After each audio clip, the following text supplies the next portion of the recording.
നമുക്ക്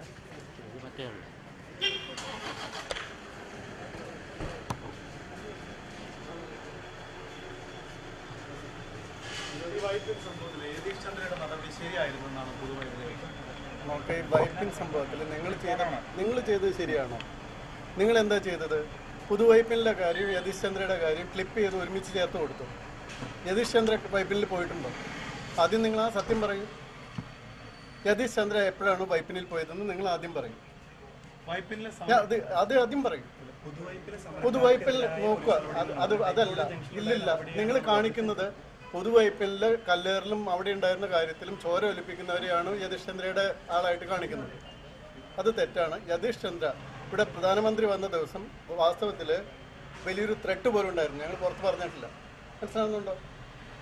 അങ്ങനെയുള്ളൊരു ദിവസം പെട്ടെന്ന് കയറി പ്രധാനമന്ത്രി പോകുന്ന റൂട്ടിൽ സംഘർഷം ഉണ്ടാക്കാൻ ശ്രമിച്ചു. അയാൾ ആരെങ്കിലും എത്രയാണ് കാണിച്ചിരിക്കുന്നത്? ഞാൻ ആ വീഡിയോ കംപ്ലീറ്റ് കണ്ടു. അപ്പോൾ ഇത് നോക്കുക. നിങ്ങൾ ആദ്യം ചെയ്യേണ്ടത്, ഇപ്പം കേരളത്തിൽ നോക്കുക, എന്ത് ഒരു വികസനത്തിൻ്റെ പ്രശ്നം വന്നാലും അവിടെ ആർക്കെങ്കിലും ഉപദ്രവം ഉണ്ടാകും. അപ്പോൾ ആ ഉപദ്രവങ്ങൾ അല്ലെങ്കിൽ ബുദ്ധിമുട്ടുകൾ ഉണ്ടാകുന്ന ആൾക്കാർക്ക് എന്താണ് ബുദ്ധിമുട്ട് അത് പരിഹരിക്കുകയാണ്. അതിന് ഗവൺമെൻറ് അടുത്ത് ഡിമാൻഡ് പറയുക, അതനുസരിച്ച് ചെയ്യുക. ഇപ്പോൾ ഒരു പ്രോജക്റ്റ് വരുമ്പോൾ 3-4 കോടി ജനങ്ങൾക്ക് പ്രയോജനം ഉണ്ടാകും. 5000-6000 പേർക്ക് പ്രശ്നം ഉണ്ടാകും.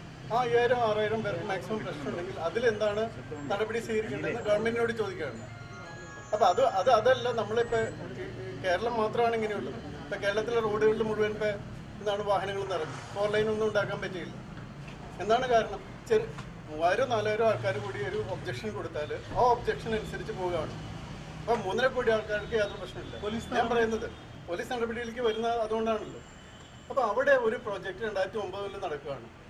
ആ പ്രോജക്റ്റിന് പ്രൊട്ടക്ഷൻ കൊടുക്കണം എന്നുള്ളത് ഒരു നിർദ്ദേശമാണ് പോലീസിനുള്ളത്. അല്ലാതെ പോലീസ് ആരുടെയും വീട്ടിൽ പോയി ആക്രമിച്ചിട്ടില്ലല്ലോ. ആരുടെയും വീട്ടിൽ പോയി ആക്രമിച്ചോ? പോലീസിന് അവിടെ പ്രൊട്ടക്ഷൻ നടത്തുന്നിടത്ത് പ്രശ്നം ഉണ്ടായാൽ പോലീസ് അത് പ്രൊട്ടക്ട് ചെയ്യും. ആ നടപടികൾ എടുത്തിട്ടുള്ളൂ. അപ്പോൾ ഇവിടെ യതീഷ് ചന്ദ്രയുടെ പേര് പറഞ്ഞ് നിങ്ങൾ അവിടുത്തെ ക്ലിപ്പിംഗ് കാണിച്ച് എങ്ങനെ ശരിയാകുന്നത്? യതീഷ് ചന്ദ്ര നഗരത്തിൽ ആളുകളെ സമരക്കാരെ നേരിട്ട രീതി ശരിയായിരുന്നു. യതീഷ് ചന്ദ്ര അന്ന് ചെയ്യേണ്ടത് അന്നത്തെ സിറ്റുവേഷൻ നോക്കണം. മോട്ടോർ ഗൈഡ് പ്രധാനമന്ത്രിയുടെ വരുന്ന റൂട്ടിൽ അതിൻ്റെ SPGക്കാരുടെ മുഴുവൻ ഇത് നടക്കുന്ന സമയത്ത് അയാൾക്ക് മാത്രമാണ് പെട്ടെന്ന് പോകേണ്ടി വന്നത്. അതൊരു മുൻകൂട്ടി പ്രഖ്യാപിച്ച സമരം പോലും ഇല്ലായിരുന്നു. അവിടെ ആളെ മാറ്റേണ്ടവർ.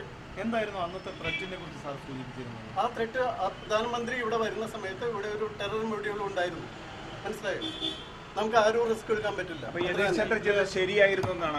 ശരിയാണോ അല്ലേന്നുള്ളതല്ലേ ഞാൻ പറഞ്ഞത്. അല്ല, ഇത്ര ക്രൂരമായി ഒരാളെ ആൾക്കാരെ മർദ്ദിക്കുക എന്ന് പറയുന്നത് എന്ത് കാരണത്തിന്റെ പേരിലല്ലോ അത് ശരിയാണോ? ഞാൻ ചോദിക്കുന്നത് യതീഷ് ചന്ദ്രൻ മർദ്ദിച്ചതിന്റെ മാത്രം നിങ്ങളൊന്ന് കാണിക്കും. അപ്പൊ ഞാൻ പറഞ്ഞുതരാം. മർദ്ദിക്കുന്ന എല്ലാ ചാനലും വരുന്നുണ്ട്. എല്ലാ ചാനലും യതീഷ് ചന്ദ്ര എന്തുകൊണ്ടാണ് മർദ്ദിക്കുന്നത്? സാർ, ആ ത്രെറ്റ് എത്ര വലുതായിരുന്നു? അതിൽ കൂടുതൽ ഡീറ്റെയിൽസ് പറയാൻ പറ്റില്ല. ഭീകരവാദി ആക്രമണം തന്നെയായിരുന്നു അത്.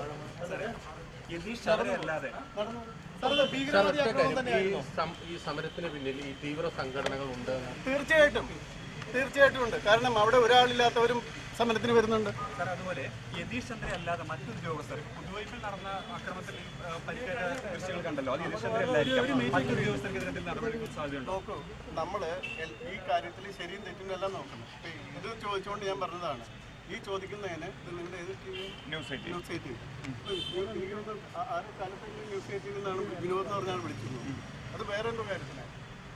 അപ്പോൾ അത് പോട്ടെ. അപ്പോൾ ഇതിൽ ഈ കാര്യങ്ങൾ എന്ന് പറയുന്നത് പോലീസ് ഒരു ലബോറട്ടറിയിലല്ല വർക്ക് ചെയ്യുന്നത്.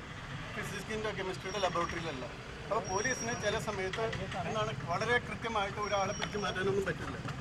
അപ്പോൾ അതുകൊണ്ട് അതിലെ ശരിയും തെറ്റൊക്കെ പിന്നീട് തീരുമാനിക്കാം. പക്ഷെ നിങ്ങൾ ചെയ്യേണ്ടത് ഈ കുറച്ച് ആൾക്കാർക്ക് വേണ്ടിയുള്ള എന്തെങ്കിലും ബുദ്ധിമുട്ടുണ്ടെങ്കിൽ ആ ബുദ്ധിമുട്ട് ഗവൺമെൻറ് അടുത്ത് പ്രസൻറ്റ് ചെയ്ത് അവരെ മാറ്റുക. അതിനാണല്ലോ ഗവൺമെൻറ് മീറ്റിങ്ങുകൾ വയ്ക്കുന്നത്. അതല്ലാതെ കേരളത്തിൽ ഒരു വികസനം പറ്റില്ല എന്ന് പറഞ്ഞാൽ എന്ത് ചെയ്യും?